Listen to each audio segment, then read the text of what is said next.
Alright, hello everybody, welcome back to Punk is Undead podcast, the show where if you think punk is dead or you think punk is alive, you're right.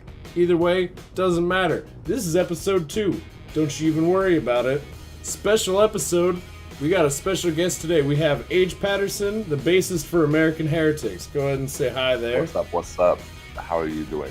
We got him on the microphone over there. And American Heretics is actually going to be first up on the podcast here. We're going to go ahead and play one of their songs. We're going to play the song... Oh shit, I already forgot which song it was. Oh no, I remember. It's Liquid Courage. We're going to play that song here in just a minute. But I'm going to go ahead and talk to H here for a second.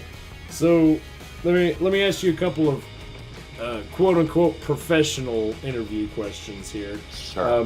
What was one of your biggest inspirations when you came out with American Heretics, like the sound of your music? What was your biggest inspiration in that?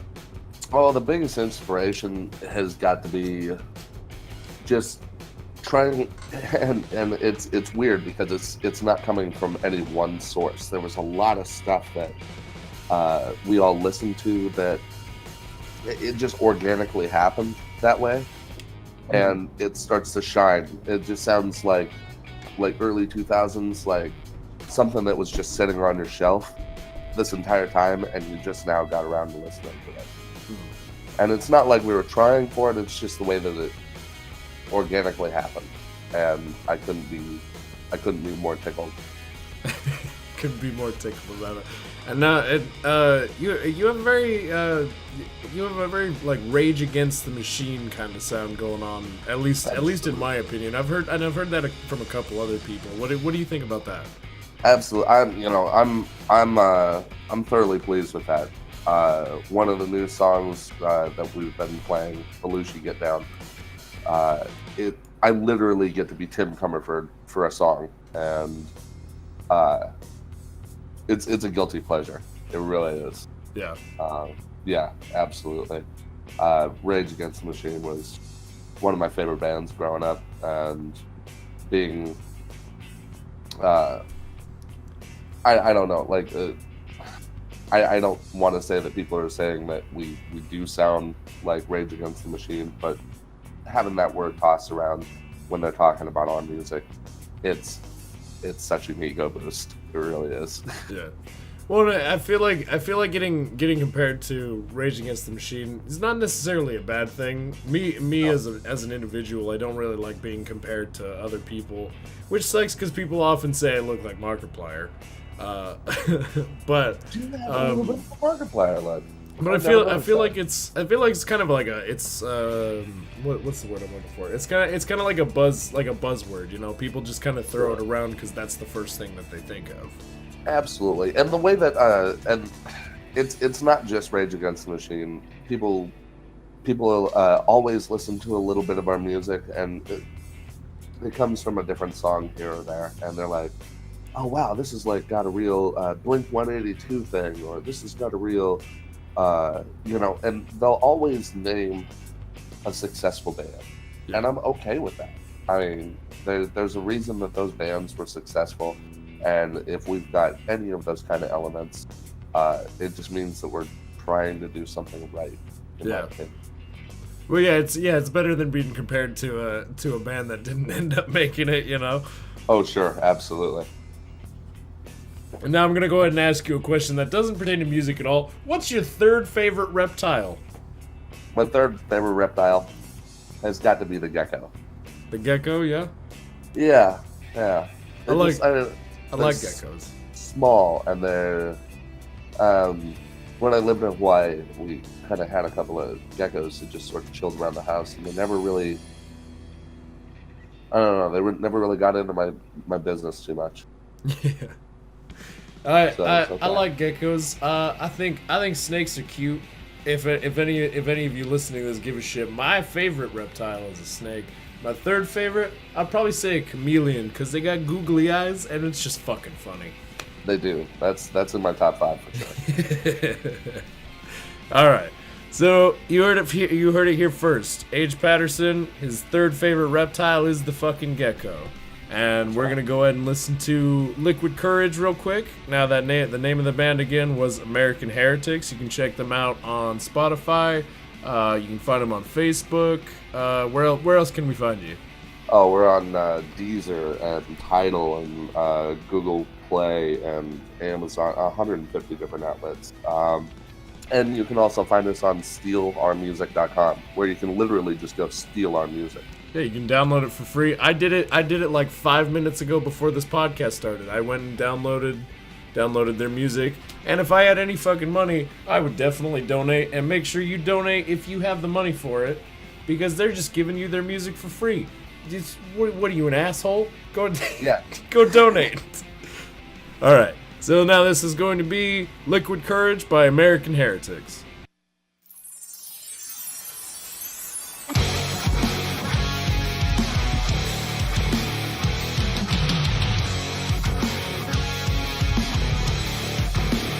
It's 4 o'clock in the morning.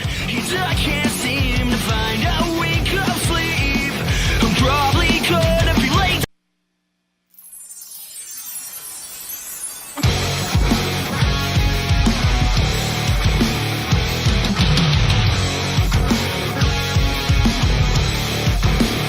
It's 4 o'clock in the morning. I can't seem to find a wink of sleep. I'm probably gonna be late to work, but that don't bother me. You see, I've been up all night drinking, trying to figure this out. Now I'm thinking further down. So is this where I belong? I feel so lost and this road's so long. Now this is for the ones who told me that I can do anything in time. Anything in time. How is it I'm stuck here, caught up in my own fear and setbacks from this life? Baby, it was just a lie. Baby, it was just a lie.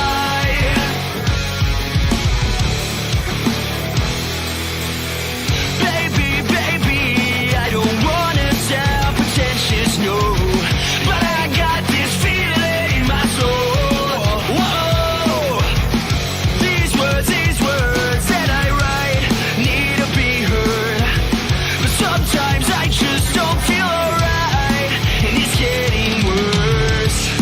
And it's getting worse. I get the feeling that I'll never make a difference. I get the feeling that my friends might disappear next. I got a problem with myself, and that's a fact. This overconfidence is just a shield to distract you from the real me. Being bruised and barely fucking breathing. You're understanding everything except for the meaning. This feeling that I'm bringing to the fucking stage is the rage from the page that I played back in the days of the old me. Never had no limits, can't control me. My homies always knew I'd murder every Dre beat. It's crazy. Think about the way it all changed me. It may be the only thing that can truly save me. So is this where I belong?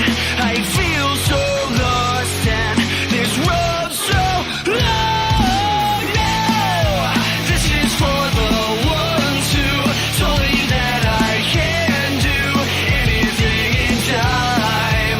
Anything in time.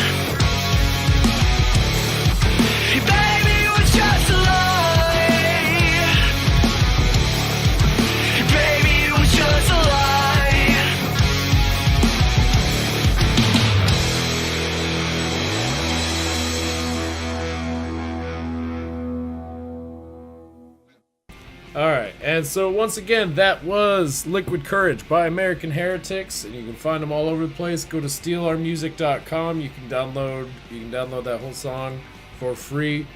Give them donate to them if you can. That would be great. If not, I understand. I'm broke as shit too, so I get it. So now, is there any interesting stories about that song in particular, or any interesting? Yeah, absolutely. Yeah. I came into this project last year in June, and I was really fortunate to link up with these guys. We got together, we practiced. We did about three, maybe 4 rehearsals. And then we hit the recording studio with the first 4 tracks that we recorded. And we went over to Bob Gassert's studio. And Bob Gassert is an amazing engineer, and we're very fortunate to be working with him. He tracked us we went way into the middle of the night, and we loaded out all the gear, and I was in a little bit of a rush, putting all the gear away when we got back to our drummer's house. And I've got the 600 watt solid state head that I use on stack, and I was carrying that on my shoulder coming down the stairs and missed the last step. Oh shit. And subsequently, like, that head is super heavy. It's deceptively heavy. It's got to be made out of dark matter. And it came down and chopped me right across the moneymaker, right across my right in the genitals. Yep, and just broke the hell out of my finger. So I took an unexpected trip to the hospital. And most people, they get done with a great performance and they break their guitar. I get done and I break my finger. Awesome. So, yeah. That's making marks on it, That's punk rock as hell. That is punk rock as hell. I love it. That's fucking great. Oh shit, that's really funny. So the next band we got coming up, not necessarily a local band, but it's a band I've been listening to for a while, and I want to give them some love. This band's called Dead Rejects. They're kind of like ska mixed with thrash. It's a pretty interesting sound in my opinion. I think they're pretty good. So we're gonna go ahead and play a song by them. Gonna get some input from Age here about what he thinks of them. The song is called Grave Mistakes. It's off of the album of the same name.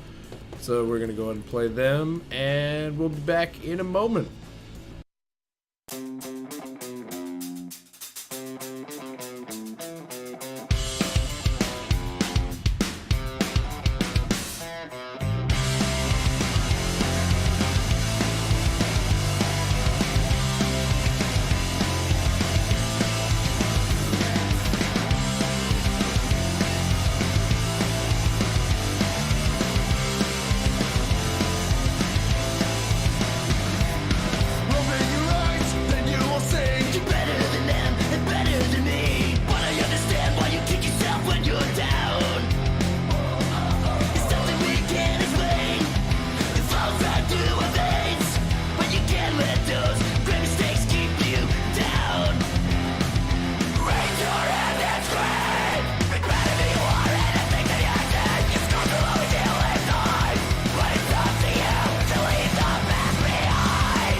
All right, so once again, that was Dead Rejects. That song is called Grave Mistakes. The album is also called Grave Mistakes. It's a cool band, in my opinion. I've been listening to them for a while. It's kind of like a ska thrash thing.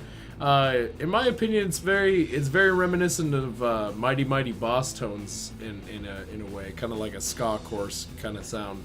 What did you think of it, Age? Absolutely. It's got some core fundamentals there. That's for sure. And I think that they're true to their presentation of what they're trying to sound like there. It wasn't an act. With the bass that Joey Dwyer is playing there. Mm-hmm. Or I'm sorry, no, that was Mike Bennis on bass.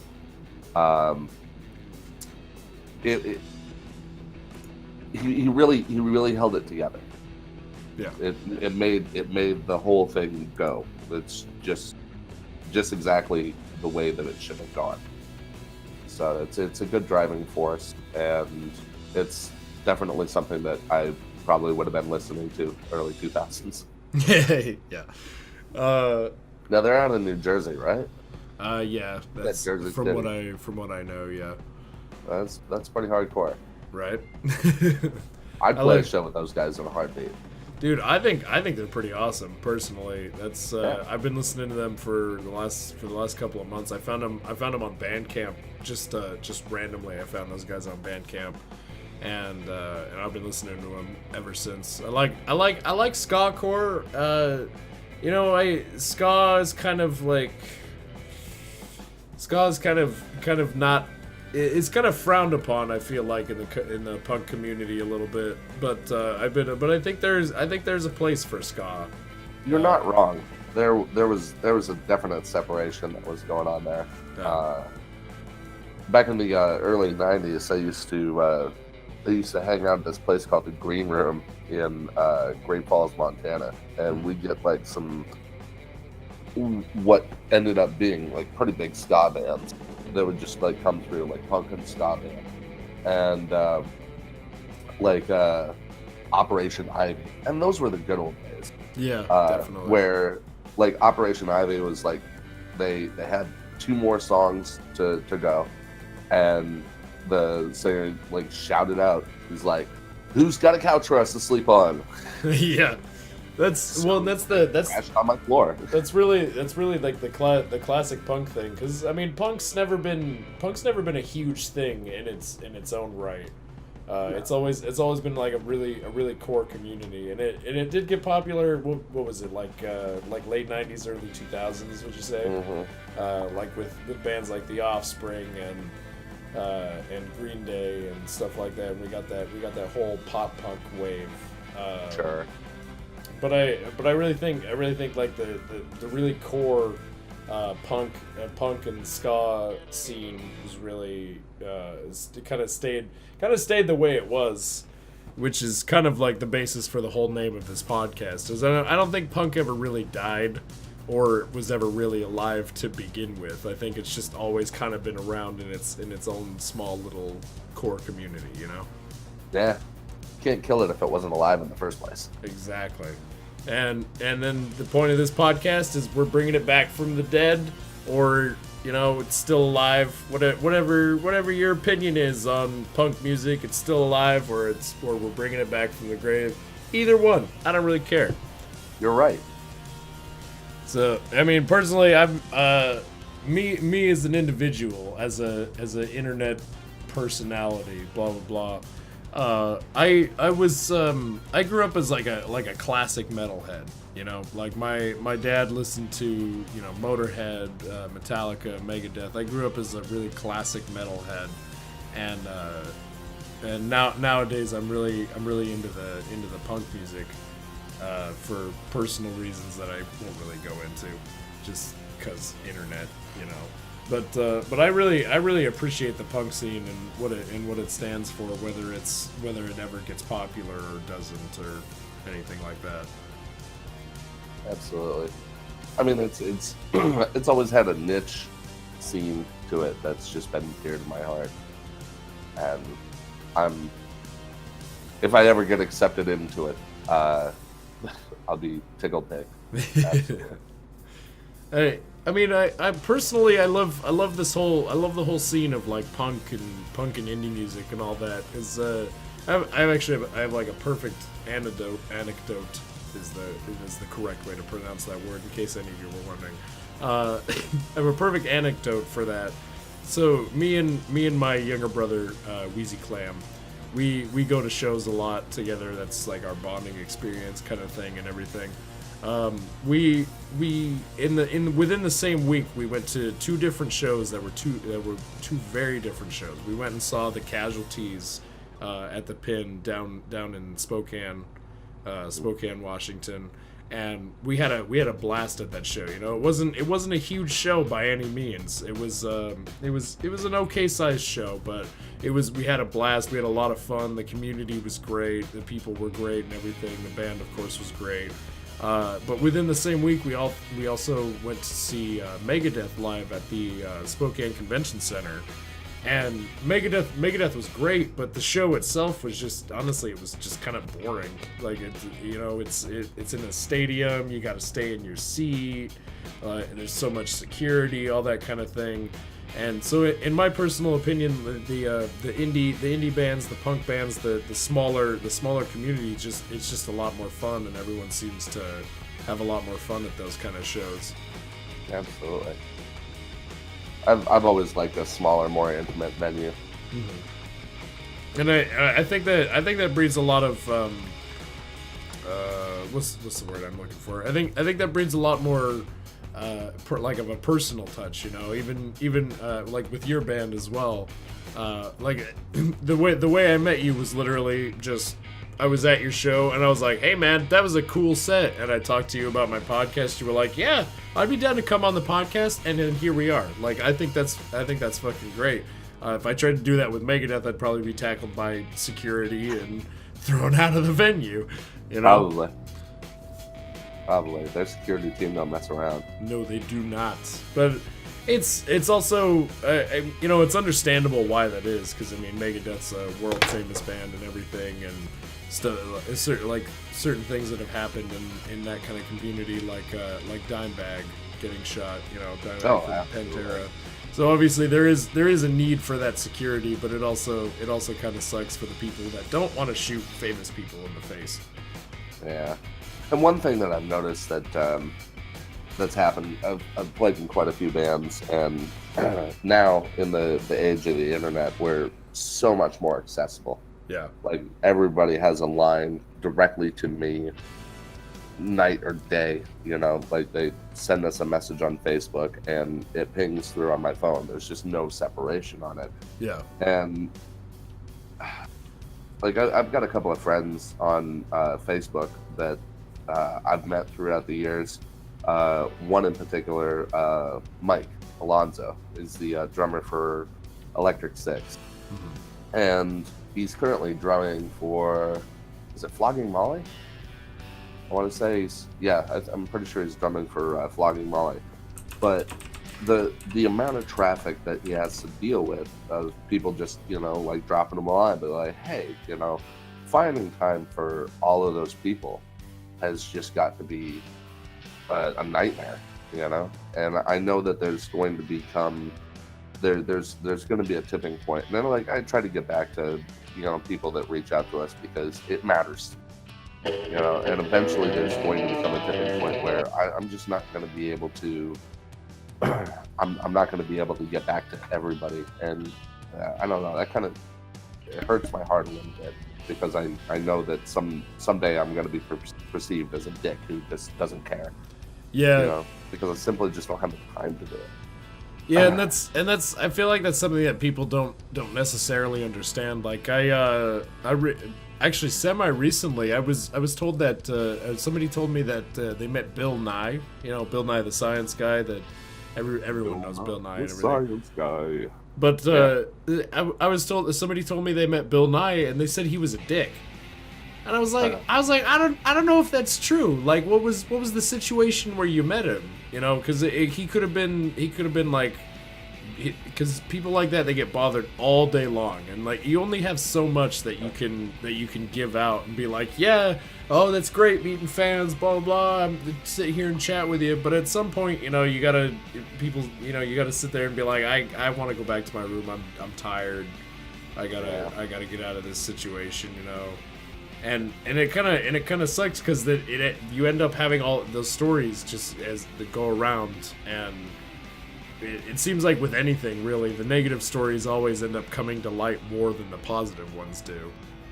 Oh, absolutely.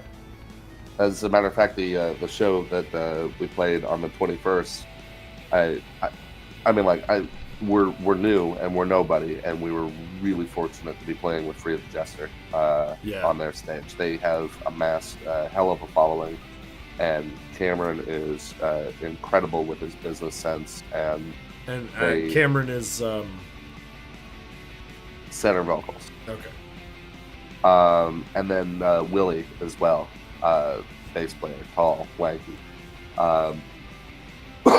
They're incredible at their crowd control. They have the crowd just eating out of their hand. They're really, really good about staying up on that positive image and making time for people. And I truly admire that about them. And so there was just absolutely no reservations when I stood outside and watched a couple hundred people lining up to come see the show. Yeah, who they were there to see. So I took it as an opportunity to kind of get out there and kind of feel the crowd out and talk to them a little bit. And I poked a little bit of fun at myself, and I said, "Hey, you seen any other bands? Oh, no, American Heretics. Yeah, you heard about them? Yeah, I hear the bass player's a real dick."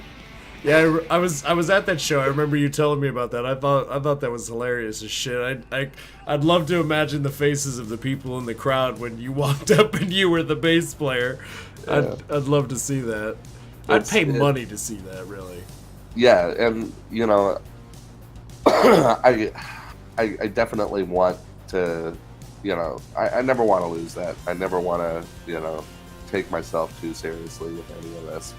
And when I did that to some girls over at the Dutch Brothers across the street, yeah, I was just like, "Yeah, bass player's a real dick." She's like, "Yeah, I've heard that." I'm like, "Really?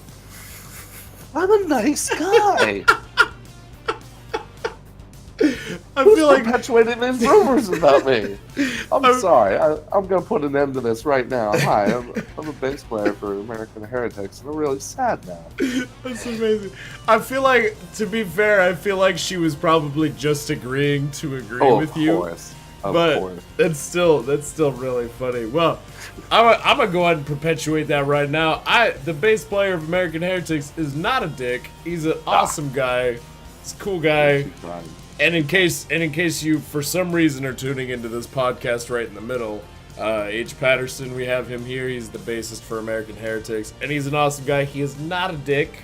Don't perpetuate that stereotype. Fuck you if you perpetuate that stereotype. Yeah, I think I need to be a little bit more careful with my words out there. All right. So what do we got up next? So the next band we got going on, this is a band that I've been listening to for a very long time. They are California-based. I have unfortunately not had the chance to see them live. I would love to see them live anytime soon. I just don't really have, the money to go down to California for a show every other weekend, kind of thing. If you want to donate to me, I don't have a donate link, but leave your comments. If enough people tell me they want to donate to me, that's going to be great, and I'll use that money to go see these shows in other places live and have fun with your money. I'm going to have to get you a Patreon going on. Yeah, I'm going to have to do that here pretty soon, because this is actually not doing too bad. But yeah, so this is going to be the Red Pears. Now, they're California-based. One of their inspirations is the Arctic Monkeys. If you know the Arctic Monkeys, I think they sound fantastic. You can definitely tell the influence from the Arctic Monkeys in their music, and they sound great. They actually just came out with an album this year. The album was called For Today, For Tomorrow, For What Is, For What Could Have Been. and you can find them on Facebook, Spotify, all the normal bullshit. And if you're watching this on YouTube, all the links to these things will be provided in the description, so make sure you check that description box. Check out American Heretics, Dead Rejects, Red Pears, everybody we're featuring today. And one more point of view for the Red Pears. The song that we're playing is actually the theme song that we've chosen for the turkey character in the live action series that's coming up on my comedy channel, Avoiding Work Gaming. Check that out if you haven't. I think we're pretty funny. I know I'm a little biased about it because I'm in it, but Beach Song by the Red Pears is actually the theme song for Turkey, and that's the song that we're gonna go ahead and play. And we'll be back in a moment, and we'll get my view of it, and we'll get Age's view of it, and it's gonna be a grand old time. And you should definitely check this band out. It's one of my favorites. Roll it. Roll it.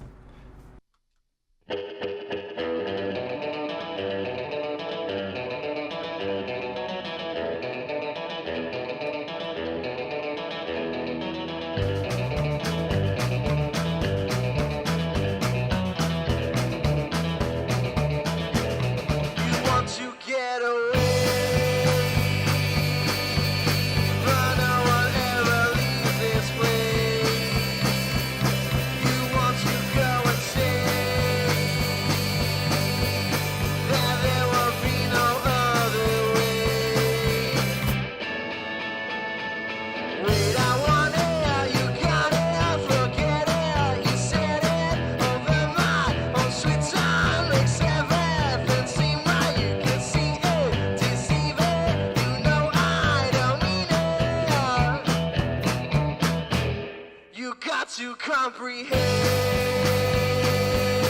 that everything's not meant to be, 'cause nothing's ever free. Whatever you don't seem to see. Wait, I want it, you got it, forget it, you said it, over my one sweet time makes everything seem like you can see it, deceive it, you know I don't mean it. Whoa!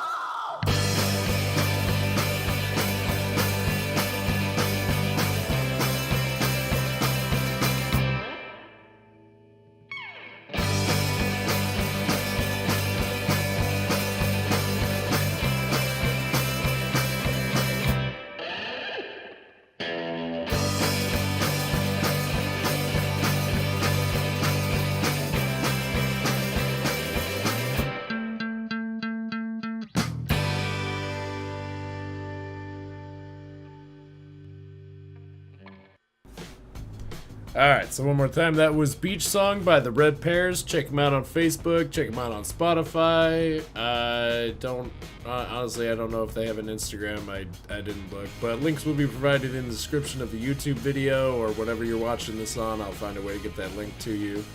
And I've already talked up this band as one of my personal favorites. I love this band. What did you think of it, H? Have you ever heard these guys before? No, I've never heard these guys before, and I've got to say that the sound that they've got captured here, it's gonna be so unfortunate when it happens to them. But just, and if you have a moment to come back and listen to this later, just please do. But keep in mind of what this would be like on an iPod commercial. Have you? Don't you get that vibe a little bit? Like this is just going to be some marketing tool that somebody at Apple is just going to get their hands on. And they're going to be like, "Hey, let's make you popular through an iPod commercial." Yeah, I can kind of see that, and that it would be really unfortunate if that did happen. I mean, in a way, I hope it happens because I want this band to be popular because I love this band, and sure, it would be that would be great if they got the success that I feel like they deserve. But it's also but that kind of success, you get a whole bunch of people that hear that one song and they're just like, oh man, yeah, I really got to see that. And then they come out and they see your band play and they're like, oh, we only just wanted that one song. Yeah. You know? And that's the unfortunate measure of it. It's the one hit wonder epidemic. It's like, it's like Take on Me by Aha or like Jenny. Yeah, exactly. Like Jenny. You know, it's gonna be a sad day when it happens to them. But I know that they've got something there that's just so brilliant and so right, and I can almost see it. As a matter of fact, if I had any time myself, I would go ahead and mash that up with some of that iPod chromatic dancing. Yeah. Well, and specifically about the music though, do you know Arctic Monkeys? Yes, I do. So you can probably see the influence from Arctic Monkeys in the way that they sound, definitely. Absolutely, and that's really kind of what sort of led me into feeling like it was one of those indie classics that was just burgeoning, like the same thing that happened with Jet. Yeah, the whole "Are You Gonna Be My Girl" single from, what was it, 2003? Yeah, something. I think it was around that time. Yeah, but no, it's my point here is that I know that the rest of their music is getting so much better, and then I need to appreciate more of it, and I think that they're just going to get a raw deal, that people are just going to hear that one song, they're really going to like it, and then they're going to listen to the rest of it, and it's not going to be their cup of tea. Well, and speaking of Arctic Monkeys, I feel like that happened with them a little bit, because they released what album was it? I think it was AM. That album came out. It was either end of 2017 or beginning of 2018. I can't remember which. I can, or maybe it was before that. Yeah, it was before that. What they had an album that came out recently. I might be confusing it. I'm probably confusing it, but my point being is that I've been listening to Arctic Monkeys for quite a few years now, and then all of a sudden I kept hearing the same song by them played in bars, played on the radio, and all that, and it was always the same song. And so I feel like that almost happened to the Arctic Monkeys a little bit as well. Yeah. Speaking of influence from them and everything, and I think that it's I think it's a shame when artists or bands get kind of pigeonholed into that one little corner. Yeah. When there's so much more to them.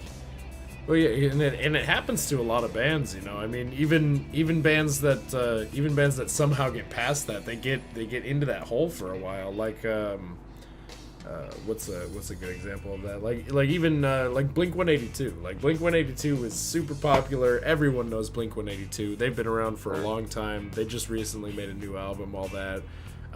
But there's always that one song that always gets played on the radio. That's the song that everybody knows. And yeah, absolutely. Well, no, and I mean they may end up listening to this podcast. So do you have any advice from them, from fellow musician to fellow musician? Fellow musician to fellow musician. Yeah. I'm 110% completely full of shit. So if you get your chance to sell out and get a yacht, do it. Don't listen to me.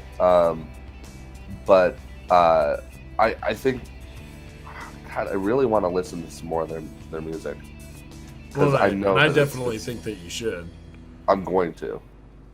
As a matter of fact, I threw them a friend request on Facebook. I'd completely play a show with these guys as well.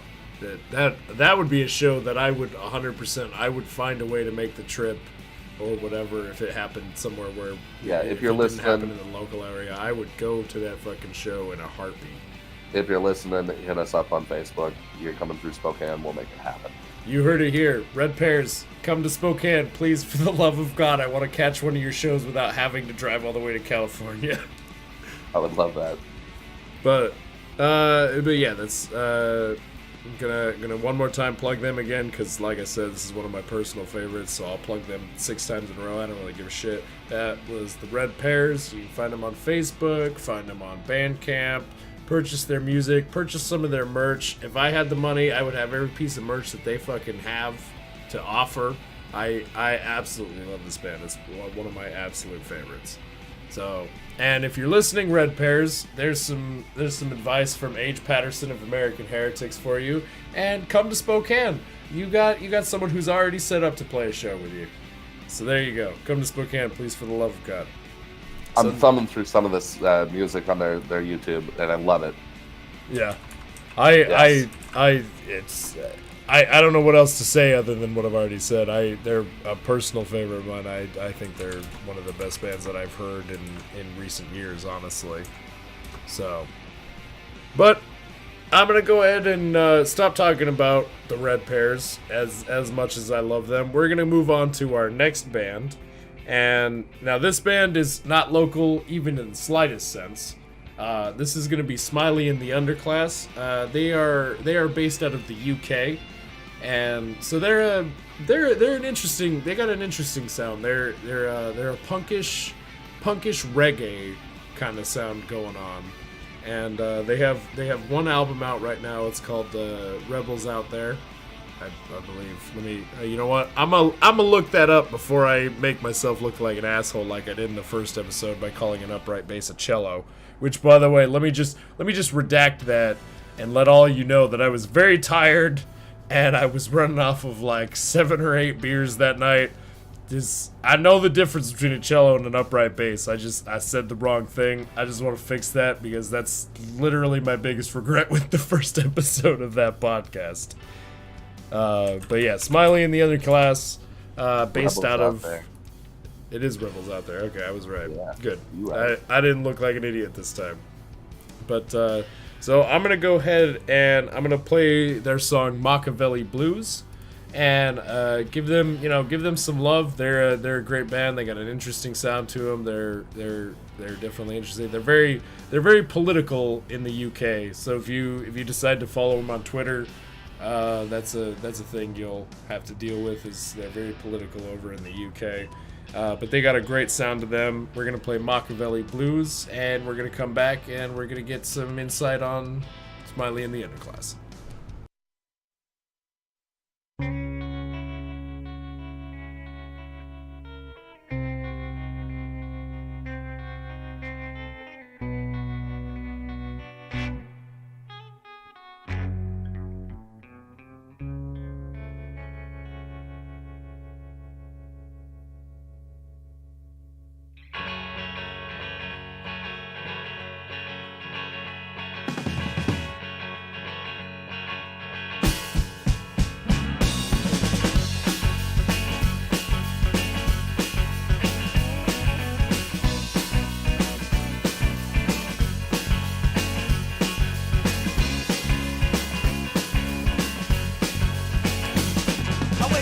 To the mobile phone sound, another 8-bit day in this 2-bit town. Half asleep, eyes red, and my neck feels sore.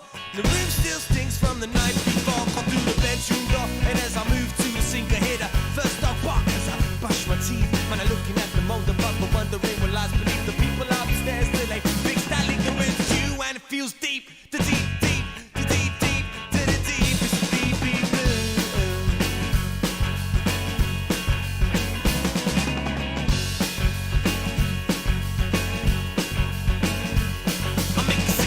Cereal, but the skyline's full of aerials. Roots made up teenies like a dreadlocks at funerals. The city is a human zoo. Oh, seeing you on it, baby. Oh, it's a special brew. But so we all running after. Running the streets till this hostile. On it, baby, would you tell me what's the answer? From my trees to temperature lane, there's got to be some kind of change the blue.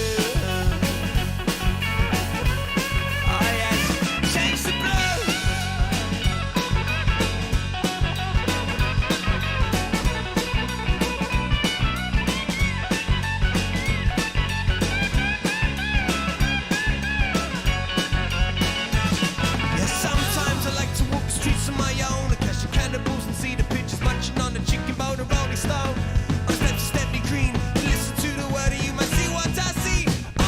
civilized, uprise or downsize, the shadows of Roman style. With many guises, behind disguises, we see their surprises, but it's as tight as their ties.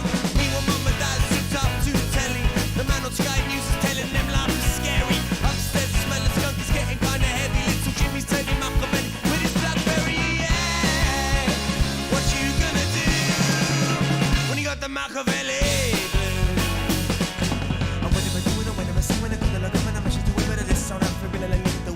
Say, what am I doing? I never fall when the Babylon back is against the wall, and this is not a time to fall. This is a time to stand tall. So yeah, so what you gonna do? We got the Machiavelli. Alright. What you gonna do?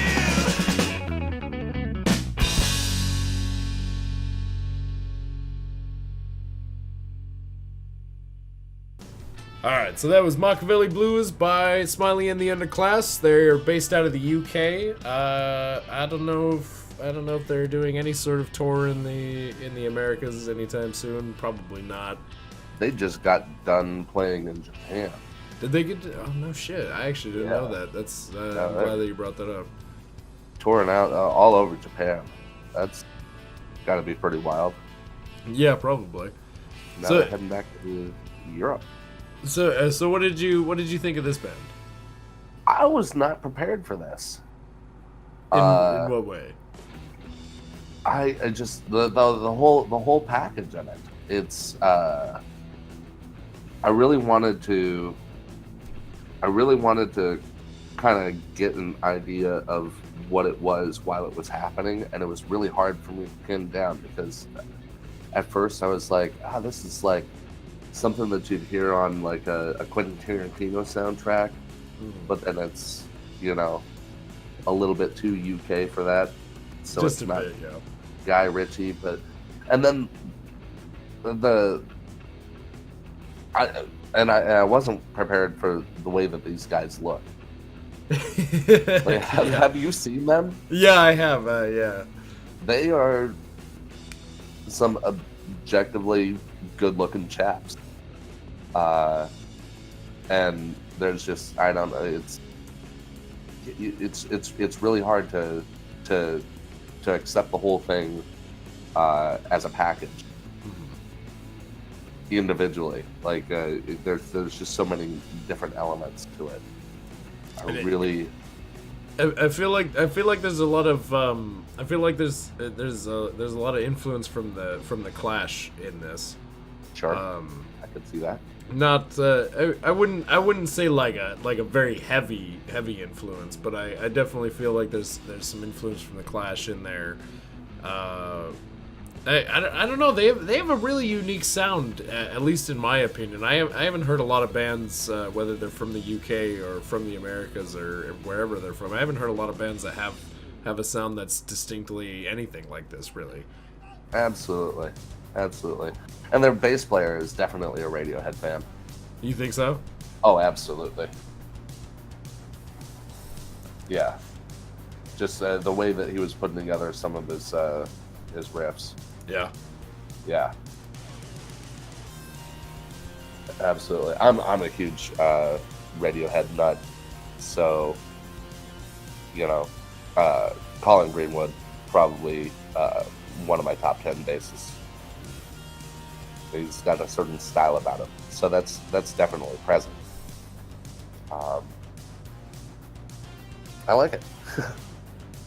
That's all you can say, you know. It's an interesting sound. It's good. I like it. Age likes it. Go listen to him. Go follow him on Spotify. Go find him on Facebook. Whatever you want to do. It's a good band, in my opinion. And so now, so the next band that I have coming up is going to be Unconfined. Now, they just recently played a show with American Heretics, actually.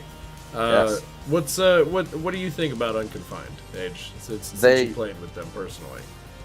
Those guys are performers, 110%. Yeah. I wish we had some of the ability to captivate a crowd's audio, attention, the way that they did. They're true showmen.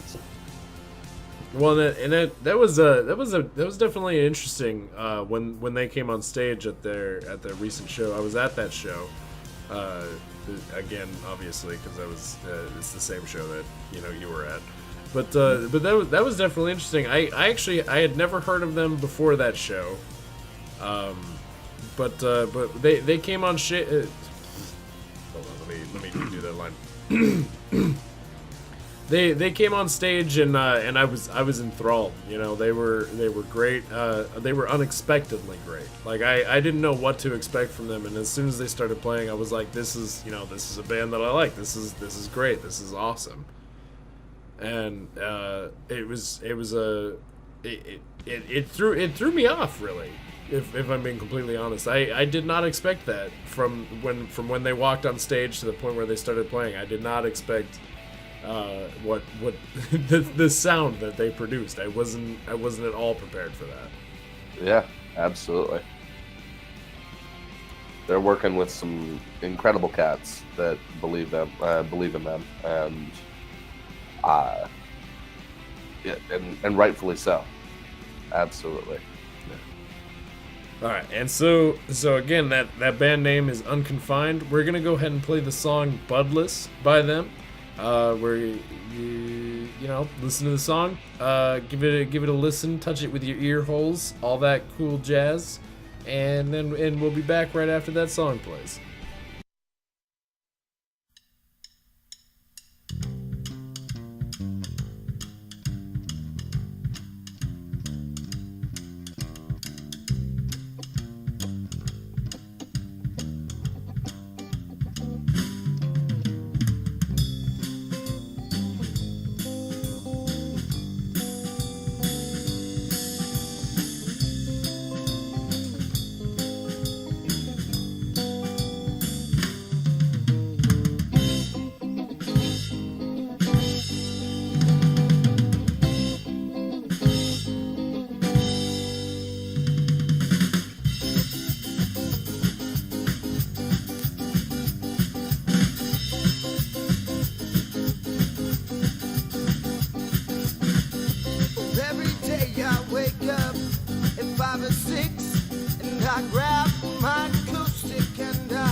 Alright, so once again, that was Bloodless by Unconfined, and they just recently played a show with American Heretics and Free the Jester, and... oh, fuck, what was the other... I'm sorry, I'm gonna have to restart this, but what was the other band that played?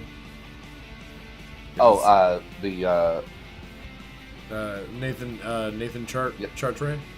Chartre, yeah. That's what it was, okay. So, alright, let me restart that one.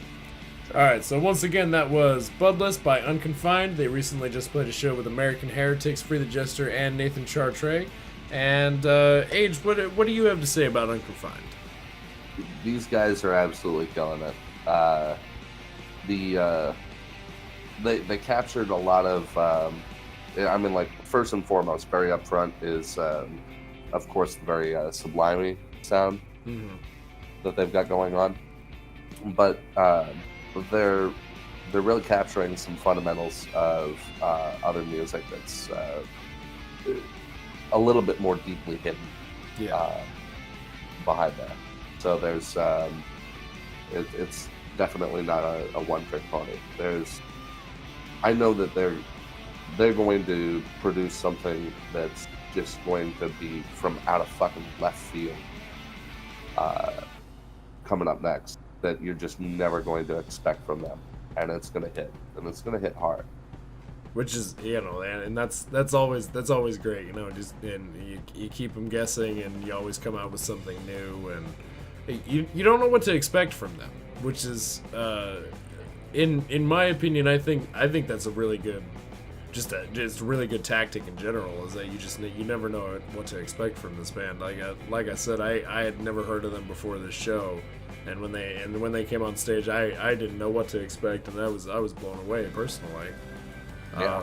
I thought they had a great sound to them. It's I think we talked a little bit about them at the show, actually, me and you personally, like off mic. It's kind of like a surf punk sound with words, you know? Sure. Yeah. Which is I've always kind of classified that as mariachi. Yeah. Yeah. Which in the bell spectrum of things, Cake. I'm not sure if you're familiar with Cake, but they were on the other end of the mariachi with more horns. I'm familiar with the dessert Cake. They were kind of popular in the 90s. Oh yeah. Yeah.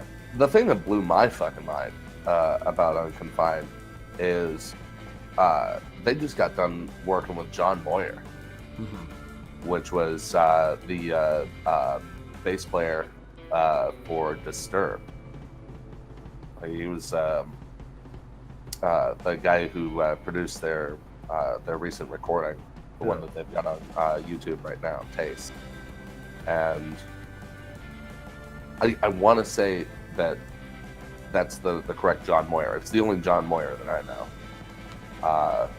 Which they're... like, how did they land that? Right. That's like, it's just, it doesn't, it's one of those things from, just way out in left field. It's like, they're these guys, they're living up to their name. They're definitely Unconfined.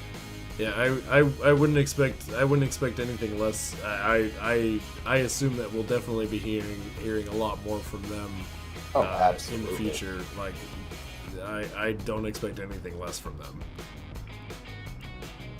But they're definitely going to be a top pick on my playlist. So we got 2 more songs that we're featuring on this podcast coming up. It's going to be Surf Curse, and then of course we're going to be featuring some Free the Jester, because they're obviously they're local, and we just had that concert the other day with them. But before we get into those bands, I'm gonna go ahead and just talk some bullshit for no reason, because that's what I do, and this is my podcast, and I can do whatever the fuck I want with it.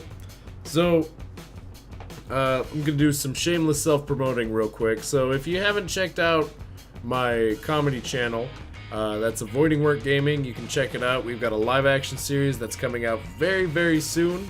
And once again, I'm trying to put emphasis on that because the first episode should be out soon if my co-host gets off his ass and finishes editing that and puts it up on YouTube.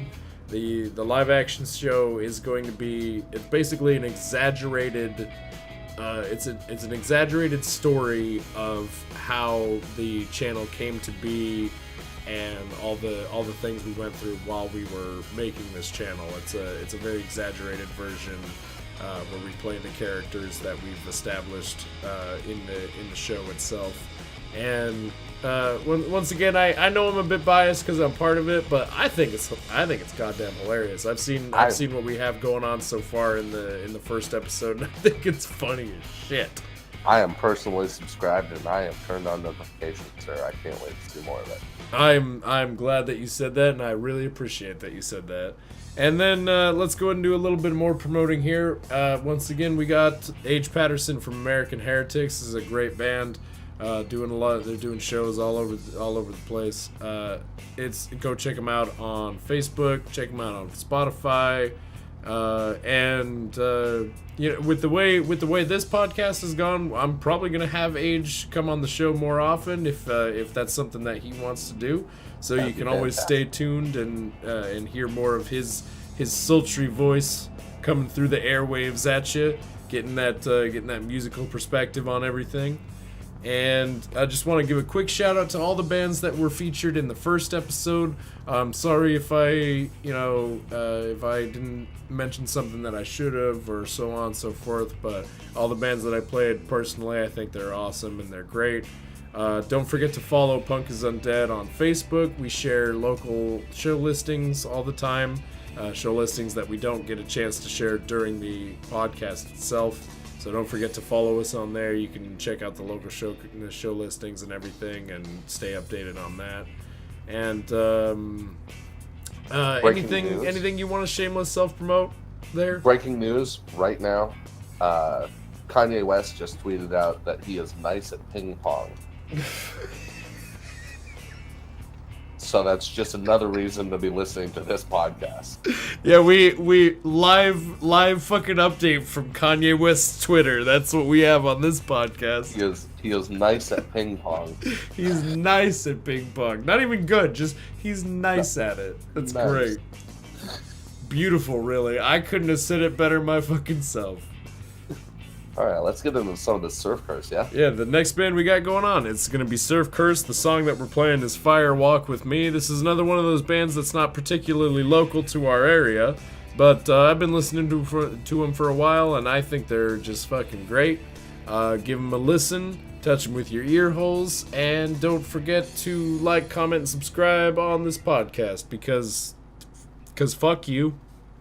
Wait, that's not how you advertise. No, Shit! No, that's not. No. You gotta be nice at ping pong. You gotta be nice at ping pong. Have you learned nothing? I have not learned a single thing from Kanye West, apparently. All right, Surf Curse coming at you right over these airwaves.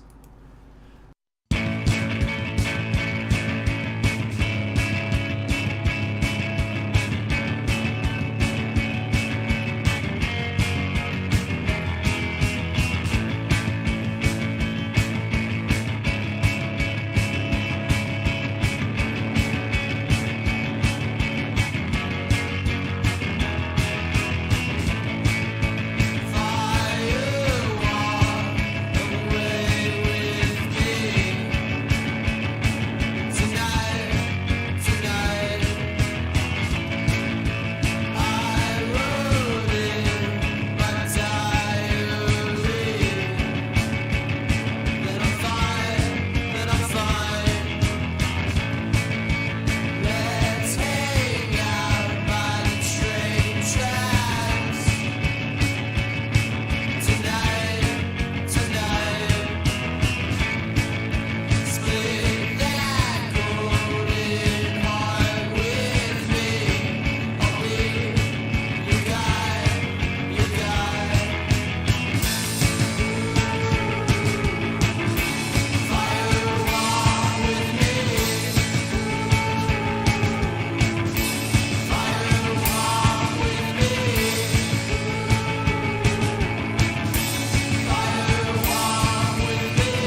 Alright, and we're back from that, and that was Fire Walk With Me by Surf Curse, and let's go ahead and get Age's opinion on that first.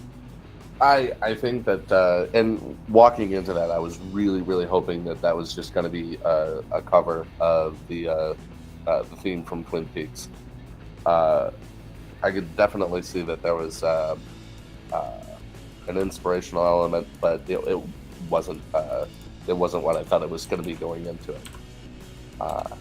I'm really digging that some of the surf sound is still present or coming back. I haven't experienced it. And growing up, like when I started playing guitar, my history teacher stopped teaching history. He just gave up on his class and brought his guitar, and he'd just sit there and play surf rock. And that's essentially like my introduction to guitar, was a lot of that old surf music. So it's near and dear to my heart. So yeah, so Surf Curse, we got Age's opinion there. I think they're great. It's definitely, you can definitely hear a lot of the surf rock in there.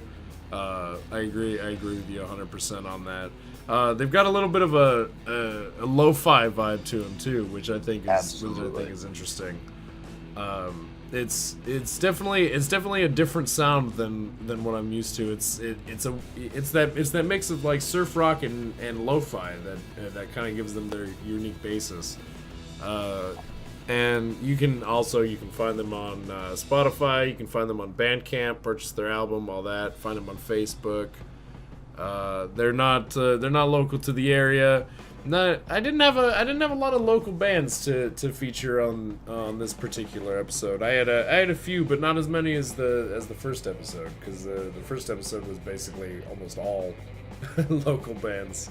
Well, we're all local when you think about it. That's true. That is true. We're on Earth. We're all local to this planet. We don't have any bands from Mars yet, which, I mean, if Elon Musk keeps doing what he's doing, then maybe we will hear pretty soon. What would it be like to be the first band that toured Mars? I wanna be that band. Let me tell you, I will start that band, and I will go to Mars. You too. You'll be my I'll have you part of that concert. I'll bring you into that. I'll be like, hey, let's go to Mars. Let's do a tour on Mars. Touring on Mars. Fucking that'll be the planetary genre of music for Mars will be punk and indie music. That's my dream. That's my goal in life now. That's my new goal. Those poor unfortunate Martian souls. Yeah, they're not gonna like what we have to bring them. Fucking, thought you were gonna bring music. This is music. Why? What are you talking about? They're like, this sounds terrible. I want my money back. I want my money. Yeah, no refunds. 0 refunds. 18 plus. 0 refund. You can have a refund of fuck you. So that's I think I have an interesting dynamic. I'm just gonna talk some bullshit for a minute about this. I think I have an interesting dynamic because you think I'd be a nicer person, because I want people to come check out this podcast and I want people to check out this music. But really, I'm just like, hey, here's some music. If you don't like it, go fuck yourself. So I think it's an interesting dynamic, because I don't know any like internet personality or celebrity or whatever you want to call me. I'm probably not a celebrity. I don't think I'm that popular, but like I don't think I've heard anyone else of this type of genre just be like, hey, fuck you, fuck you fans. You guys are a bunch of dicks. You're all a bunch of dicks.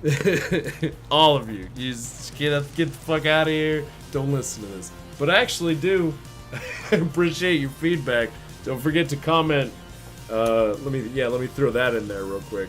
Don't forget to comment if you like the way that this podcast went. Comment and subscribe. It really helps a lot. Smash that motherfucking like button.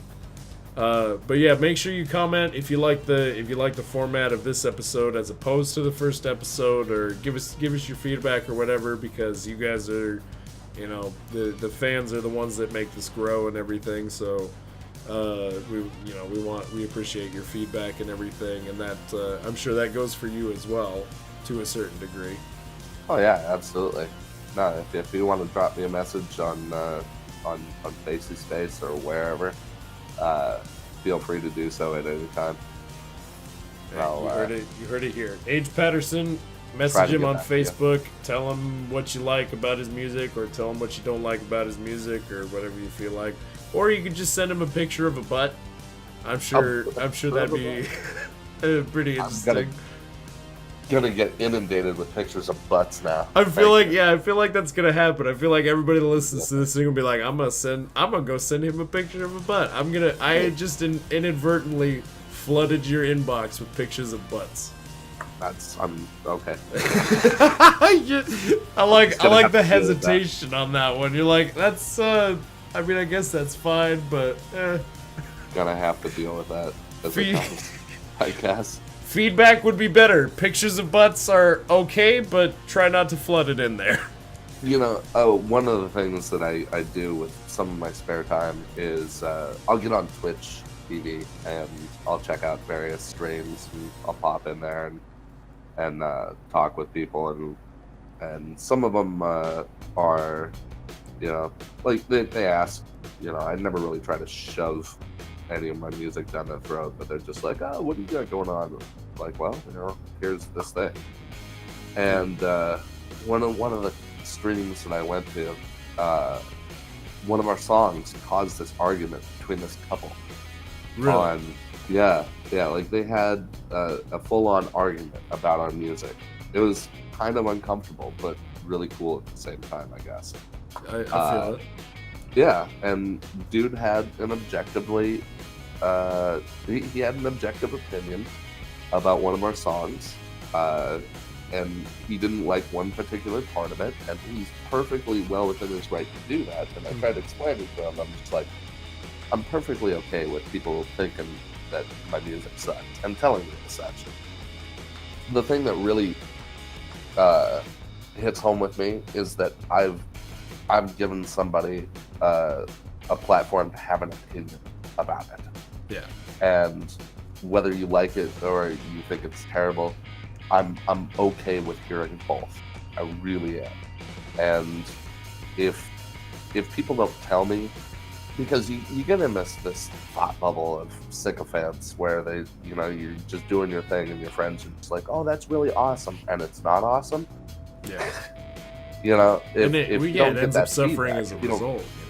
if you don't get honest feedback from people, then you'll never get an opportunity to grow.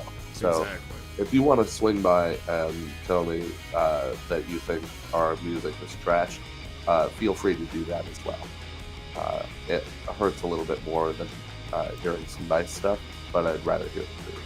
Well, no, and of course, constructive feedback is always appreciated. But if you feel like just saying it's trash, you know, you're well within your right to do that. But Oh yeah, generally, absolutely. providing a reason behind that is a little bit better. And for the people that are just plainly vitriolic about it, I know how to deal with them too. And I'm just like, good, go tell all your friends. Yeah. Yeah. Because the more that, I mean, there's a reason that you know who Nickelback is. None of us listen There's to Nickelback. exactly a reason why you know who Nickelback is. But it's from people telling other people Nickelback is terrible. You know, good. Go advertise for me. You know, use your, if you want to use your mouth space for hate, do it. The more that you complain about my music, the better it does for me. Yeah. But if you have, you know, some constructive criticism or feedback or whatever, I'd love to hear that too. Well, bringing up Nickelback. That is a really interesting thing. I think just with like humanity in general. Like most of the people that I know do not like Nickelback, and yet they keep selling albums, and they're super popular and everything, and it's. Yeah. It's just an interesting thing, you know. You're in their mouth. Yeah. You know, I've probably sold about 30 albums with my trash talking of Nickelback. Probably. I think we've all sold at least some number close to that. I think we've all probably sold about that many albums of Nickelbacks. This was like, oh, this band's trash, and they go check it out. They're like, I don't think it's trash. Yeah. So that's definitely an interesting. I was surprised to hear Lane listening to Nickelback. like Yeah. at one of our practices. I looked at him and I was just like, lame. What the fuck? And he's like, what? It's a good song. Like, you fucking serious right now? Okay. I mean, if that's what you want to do, that's what you want to do. Can't fault him, you know. He thinks that it was a good song. Personally, I feel like I'm a bit of a music snob in a lot of waves. I said waves. That's good. In a lot of ways. And I try to be, really understanding of other people's like music sense and everything, because everyone's got a different taste in music. But I'm totally a music snob. I don't want to say hipster, quite that, because I'm not like, oh, vinyl record. Oh, I listen to bands that don't even exist. Yeah, exactly. I don't want to say hipster, but I'm definitely a music snob. Like, if you get in my car, you probably won't get a chance to play any type of music because I'm kind of a dick about it, kind of thing. But Sure. but it's always good to be understanding of other people's type of music sense, because it's it's a thing that everyone grows up with a different type of music, or everyone has their own tastes and everything like that. So you should never be. I feel like you should never be super critical of other people's music sense, unless you except for like Justin Bieber and shit like that. I'm pretty harsh on those people. Yeah, absolutely, and I fell victim to the same thing. I really, really, really rejected Lady Gaga when that started coming out on the radio. Mm-hmm. And it's because I just I took it at face value as just oversimplified pop music that's just there's a direct formula for the reason that music works. Yeah. And it took me a while to get over that. And when I did, I started actually appreciating the formula for what it is. And like, Lady Gaga is an incredible musician. She is a classically trained pianist and very very talented in her own right, and she understands the business model and has used it to her advantage to become an incredible success. Yeah.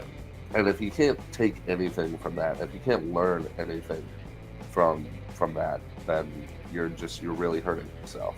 I completely agree. And I mean, even if you don't particularly like her music, there's definitely things to learn.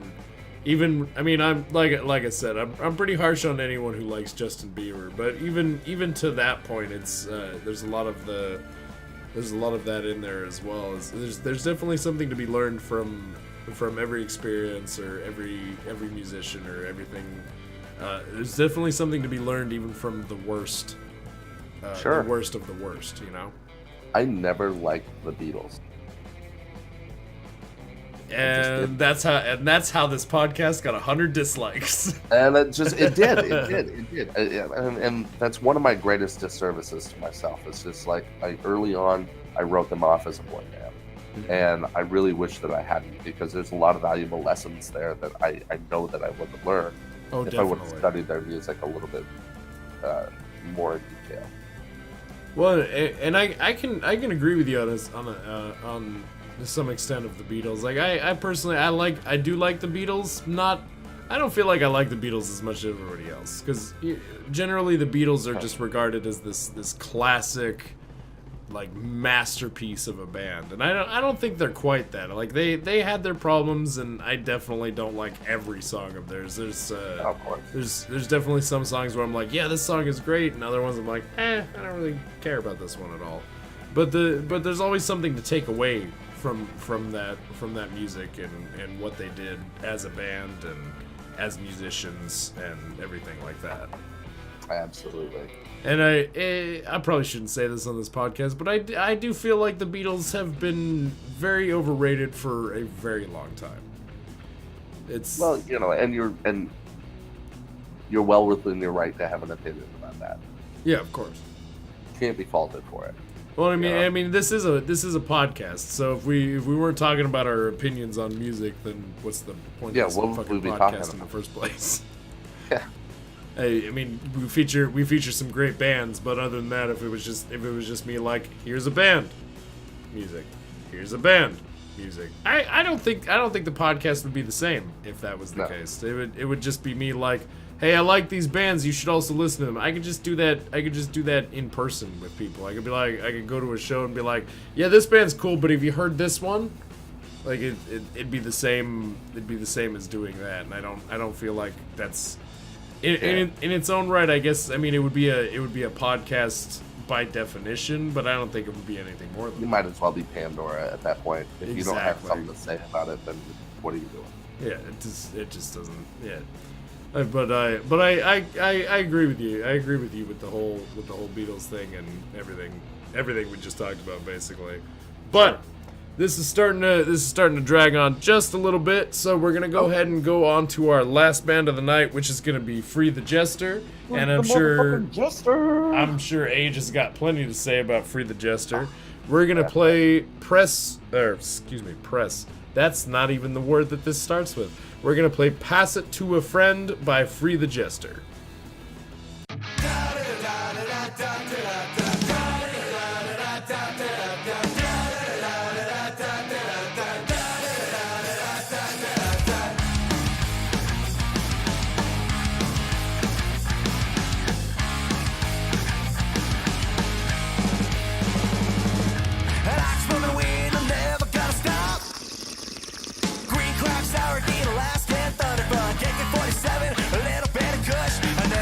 Church, hell, I'm always burning mush. Roll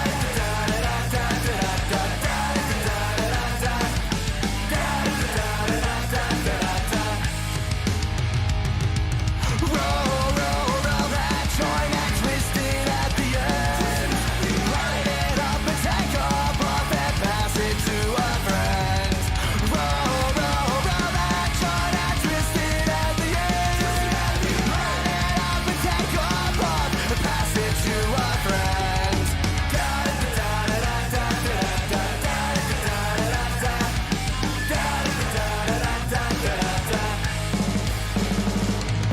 Smoke it any way that you want, man. Water, bong, or bar. Do you even date? But if you're rolling something up, don't make that shit too tight. Light it, smoke it, pass it all around. Make sure to repeat. I forgot what I'm saying, man. Oh, we gotta get something to eat.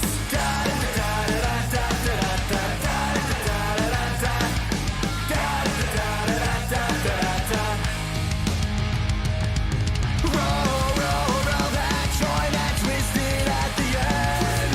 Light it up and take a puff and pass it to a friend. Roll that joint and twist it at the end. Light it up and take a puff and pass it to a friend.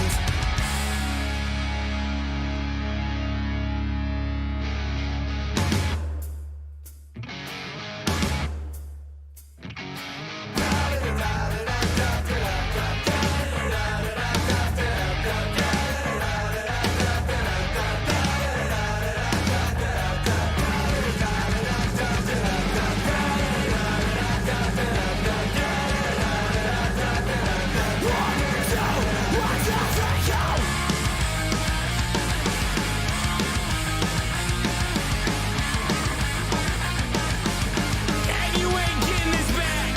Roll that joint and twist it at the end. Light it up and take a puff, pass it to a friend. Roll that joint and twist it at the end. Light it up and take a puff, pass it to a friend.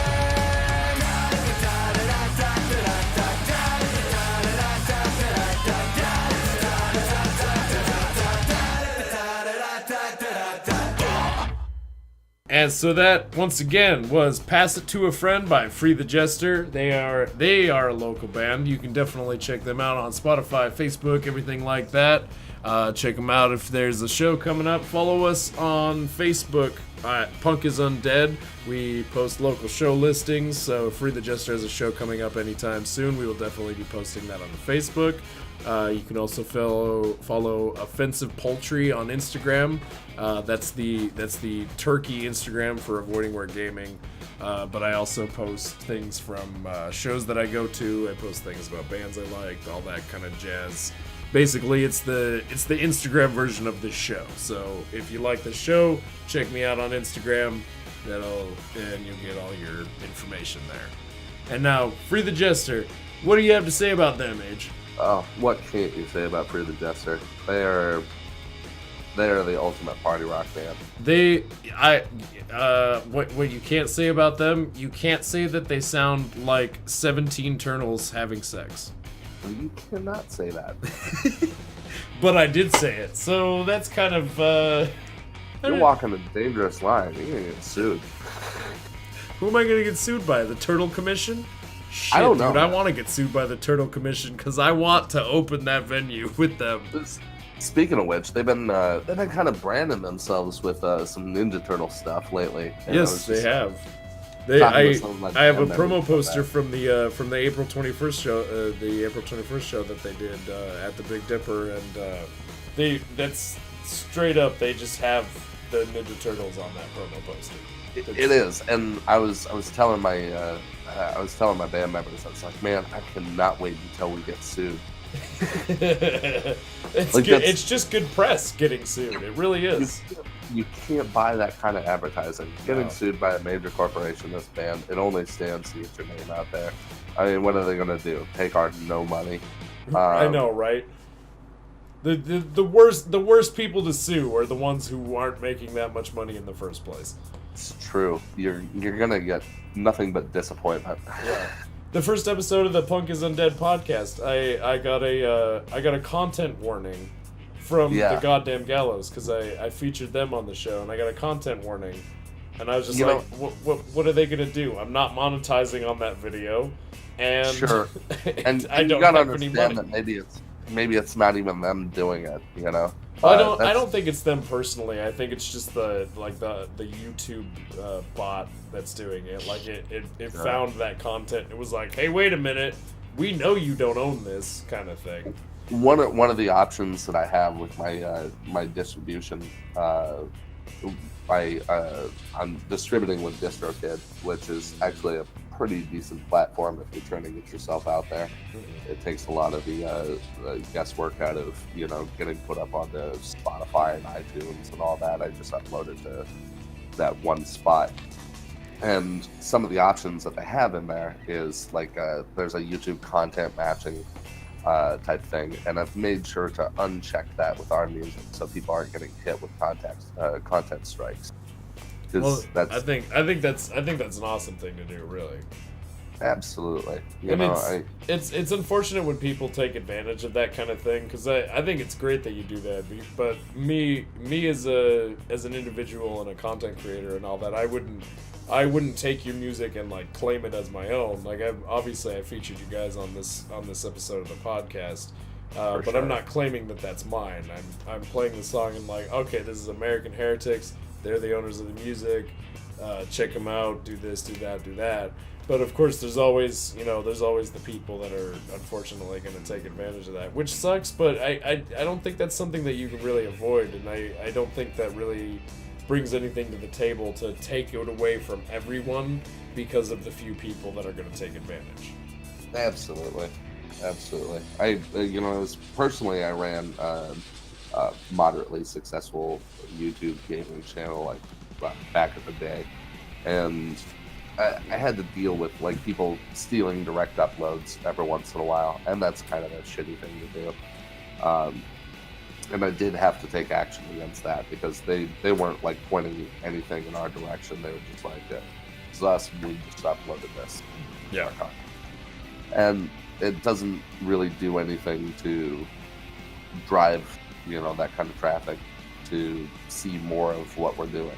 So it's really kind of muddying the waters, if anything. Mm-hmm. So. And it's unfortunate, but it's gonna happen. It does. But like I said, I think it takes away more than it gives back to you to just take it away from everybody. It's like when you were a kid in school and one kid did something did something that was like against the rules, and then all of a sudden there's this rule that makes it so nobody can do it. Nobody can have hacky sacks anymore. Yeah, It's like, exactly. thanks for ruining it for everybody, dick. Exactly, and that takes away from a larger majority than it fixes for the minority of people that does that kind of thing. And I really don't think I don't think that's fair, really. Absolutely.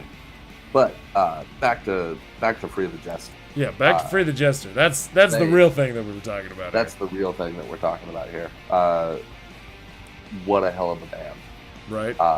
Yeah, absolutely. They the da da da da da da da da. I mean, like when they came out doing that at the show, it's it's gonna get loud. You know, Yeah. they've got such incredible crowd control, and it's just you're gonna have. I hate to pigeonhole them like this, but they've got like a real Andrew WK appeal to them. Like it's just great party music. You're gonna go there, you're gonna sweat a lot. Yeah. You're gonna have You're gonna have fun at that show. If you're going to a Free the Jester show, you're gonna have fun. That's just the end of it. Yeah. Just accept it in your heart. You're gonna have a great time. And if you can't have a great time at a Free the Jester show, then you're doing it wrong. If you're not gonna have fun at a Free the Jester show, then I don't know why you came to that show in the first place. Exactly. If that's not your type of music, you're not gonna enjoy yourself. Don't go to the show in the first place. Like you should have at least listened to him before you were like, I'm gonna go to this show. Like yeah. But yeah, no, with the extremely fortunate to be friends with those guys. They're wildly supportive of everything that we're doing. They're fantastic guys. Like I've said in the past, Cameron has just got an incredible business sense about him. Mm-hmm. They run a tight operation. Like they're good at what they do. And fun fact, the guy that was running the merch booth for them actually drove me over a cliff. That's a real thing. He drove me over a cliff and I got a branch through my foot. I got a hole in my foot because of that motherfucker. I gotta hear this. Wow. All right. I'll tell the story live. That'll be the end of this podcast. Is the story about how I got driven over a cliff. So this motherfucker, I'm not gonna say his name. He's not really in the public eye, so I'm not gonna out him like that. But this motherfucker. So I was friends with him. We were bored one night, so we went on a late night drive on some back roads, and the tires on his car were pretty bald. He needed to get new tires, and he thought it would be a good idea to go around this sharp corner going like 50, 60 miles an hour. And I have this weird thing where impending doom does not bother me, like, at all. I don't get scared in cars if people are driving recklessly or any of that. So I didn't really say anything to the contrary of it. But instead of skidding around this corner like we would have normally if he didn't have bald tires, we pretty much just went straight over this cliff. It was pretty much an 80-foot sheer drop off of this cliff. And we tumbled end over end 3 times. Landed on the side of the car, so the passenger door was facing upwards. Wow. And so we're sitting in this car, and if you I don't have any. If I still had pictures of it, I'd put it up on the podcast. But the roof was just caved in this car. I don't know how I didn't end up snapping my neck or some shit like that. But I passed out for a couple of seconds because I think I hit my head on the roof probably. Luckily didn't snap my neck, but I'm pretty sure I hit my head on the roof. Passed out for a couple seconds. Came to, and I was still upright in my seat. Mind you, I wasn't wearing a seatbelt, so I don't know how the fuck that happened. But I'm completely upright in my seat sideways. And I'm just like, oh shit, that could have ended way worse. So the window's already broken out, so I didn't have to worry about opening the door or nothing. But I climb out the passenger window. And I jumped down off of the car, and the second my feet hit the ground was just intense fucking pain. And I'm just, oh, fuck! And I look down, and there's just this huge hole in my foot. like man. probably about an inch in diameter. So, and I'm just like, how the fuck did this happen? Come to find out later, he explains to me that in my like coming out of my blackout kind of state, I obviously wasn't thinking, and I guess I just like pulled this stick right out of my foot, this branch, and I just looked at it like, what the fuck is this? And chucked it out the window. I had no idea I did that. Apparently I was running off nothing but adrenaline at that point. But I just ripped it right out of my foot, threw it out the window, didn't think nothing of it, and then I was like, I'm gonna climb out this car. That's incredible. So, and I still have the hole in my foot. There's a good sized fucking good sized scar in my foot. I don't think the bone never went back into place. I can't move that toe anymore, so I'm pretty sure the bone never reconnected. But yeah, just in case you didn't know, that's an interesting story about Turkey. I have a big ass hole in my foot. That was a fun day. And then back to the original point. That dude was running the merch booth at the April 21st show. I couldn't even believe that shit. I walked up to the merch booth and he was like, "Oh shit, hey!" Took me a second to recognize him. I was like, "You motherfucker." I haven't seen you since that car crash and you're running this booth? Fuck you. I was a little bit upset. Not a lot bit, but you know, I was a little bit upset. It's incredible how we're all connected somehow. Yeah, it's crazy. It seems to happen to me a lot more these days. Like I have these random connections that just kind of fall together. I mean that happened with you too. Like I started the Facebook page for Punk is Undead, and you sent me a direct message on Facebook. And at the time, I had no idea who the fuck you were, so I was like, I'm gonna ignore this message for now until I figure out who the fuck this is. And then I met you the next day at the show, and I was like, oh, that was you! Okay, now that makes a lot more sense. Yeah, of course. It's weird little coincidences. It's really interesting. I don't know. It just happens a lot to me recently. A personal honor that you guys are holding with us now. First autographs that we ever signed. Oh no shit. That felt so good. Well, I'm glad that I got to be a exclusive first time exclusive first time signing from fucking American Heretics. It meant a lot to us. Well, I'm glad. That's awesome. I got that shit right on my wall right now, and we're gonna be doing some giveaways for Punk is Undead here pretty soon. But that poster and the Free the Jester poster, I think I'm gonna go ahead and keep those. I'm gonna keep those for my wall. Those two posters. Fantastic. So, but I'm gonna go ahead and wrap this up because we've got a lot of content for this second episode. But Age, it was great having you on the show. Fantastic. Definitely would love to have you back again. The third episode of the podcast that's going to be coming out a week from, obviously it's going to be a week from when this one is uploaded. But hopefully, if we don't have any more scheduling conflicts, we're going to be having the entire band of American Heretics doing an interview on the third episode. And we should hopefully be having Wasted Breath coming on here as well. So make sure you stay tuned to the podcast. Go ahead and subscribe to Avoiding Work Gaming. You can find us on the Avoiding Work Gaming YouTube channel. We're also going to be uploading to SoundCloud here in a short bit, and we're probably gonna be having it show up on Twitch as well. And then, of course, follow Offensive Poultry on Instagram and follow the Punk is Undead Facebook page. And so that's all my shameless self-promoting. And then don't forget to check out American Heretics on Facebook, Spotify. You can contact Age directly on Facebook. Give him some love if you want, or tell him his music is shit, whichever one you want to do.